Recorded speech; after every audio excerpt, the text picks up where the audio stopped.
Welcome back to this series of conversations at the Dark Reading News Desk at RSA. It's Terry Sweeney with Dark Reading, and joining me now is Jon Check, Executive Director of Cyber Protection Solutions for Raytheon's Intelligence and Space Unit. Jon, thanks for joining us at the Dark Reading News Desk. Well, thanks, Terry. It's great to see you again in person. Well, welcome back, indeed. So one of the weird offshoots of the pandemic has been this phenomenon known as the Great Resignation. It's impacted cybersecurity, of course. Are there any advantages to the Great Resignation that we should float up to the top just to get started? Well, absolutely. So one of the key things, I've been accused of being a chronic reframer. So I'm choosing this whole... Reframe away.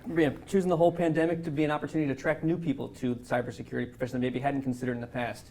People that really are interested in making a career change and much more mobile, and cybersecurity clearly offers the opportunity to work remotely, and there's other benefits to that profession. And obviously you can change your career and really make a difference, that really something that protects our way of life and really makes a huge social impact as well. And so that's a big positive, I think.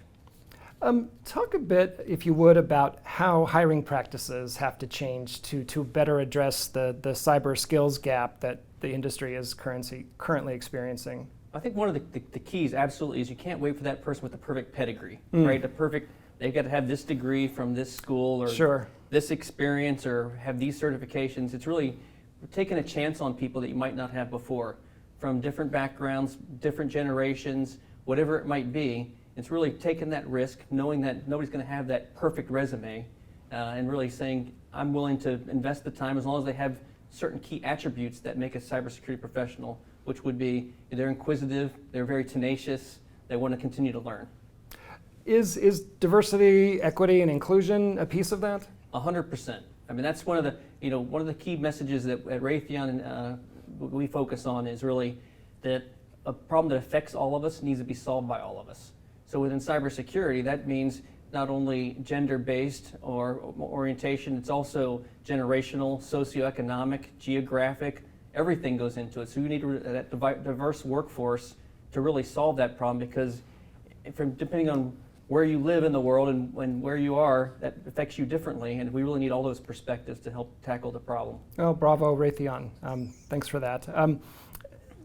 In related topic, considering the pressure that current cyber professionals are under, the challenge for employers then is how to attract new talent when demands are so high. The security workforce is also competing against the same pool of potential employees. How should employers address that?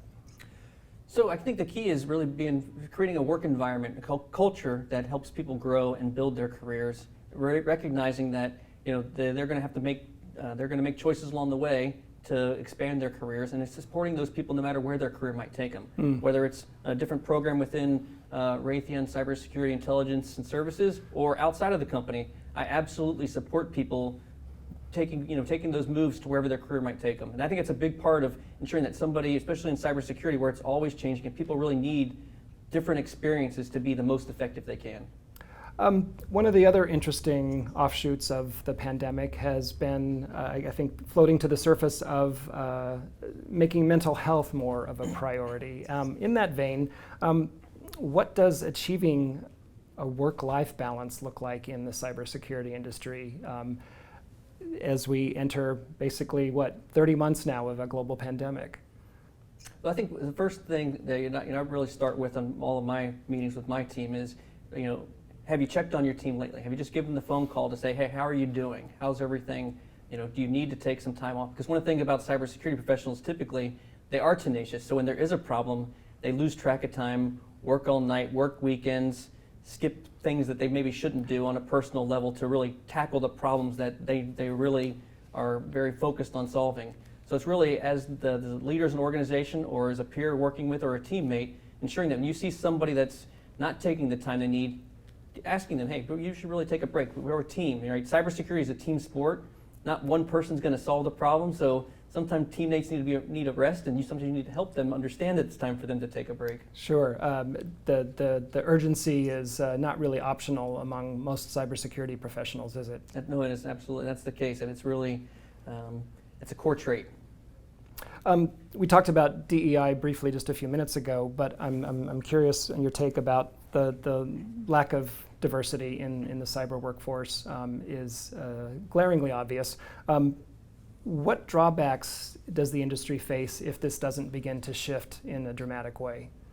Well, so we'll never have the workforce. We'll never be able to fill all the roles we need if we're not expanding the pool to everybody that could possibly engage in the environment. So one of the key things there as well is ensuring that we demystify cybersecurity. So one of the key messages from us is, hey, if you're a cybersecurity professional and you have a friend that's in HR or procurement or whatever that role might be, bring them into the cybersecurity team. They can perform an absolute great role in cybersecurity supporting the team. It's not the team that's their hands on the keyboard doing the hard work.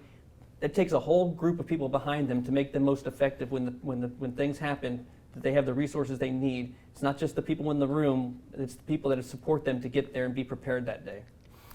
Jon, can you tell us a bit about how Raytheon is addressing diversification of its cyber workforce? So we're absolutely focused on it. So one of the key things that, I think the key things around trying to diversify your workforce, you have to be very overt and put the messages out there that we stand for this and it's very important to us. That's one of the key things at Raytheon. We're taking that, taking the public aspect of it and saying, this is important to us, we are going to address this, and then also we're making sure that our actions follow up with our promise that we're making. Can you talk about some of those actions? I don't know if it's outreach into specific communities or organizations or institutions. So absolutely. So we participate through our national cybersecurity, the National Collegiate Cyber Defense Competition, where we have a great opportunity to work with diverse talent and identify who those individuals are to keep them focused and make sure that they know that they have a career, their voice is valued.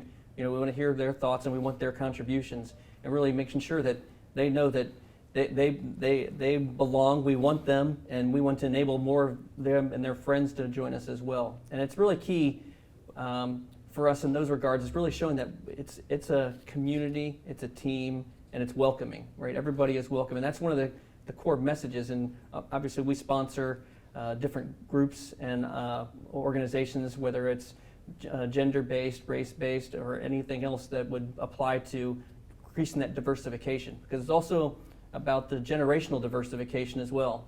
And socioeconomic, people that don't have the opportunity to have those degrees to join cybersecurity. And really want to enable that people know that they join Raytheon and we're going to help support them in their journey, give them the resources they need to continue their education if they'd like to do so. That's one of the key messages for us. Thanks, Jon. Sounds like some great efforts underway at Raytheon to increase the diversification of the cyber workforce. Thanks for joining the Dark Reading News Desk today. Thanks, Terry. Delighted to be here. We've been talking with Jon Check of Raytheon Intelligence and Space. This has been Terry Sweeney for the Dark Reading News Desk. Thanks again for joining us. We'll see you next time.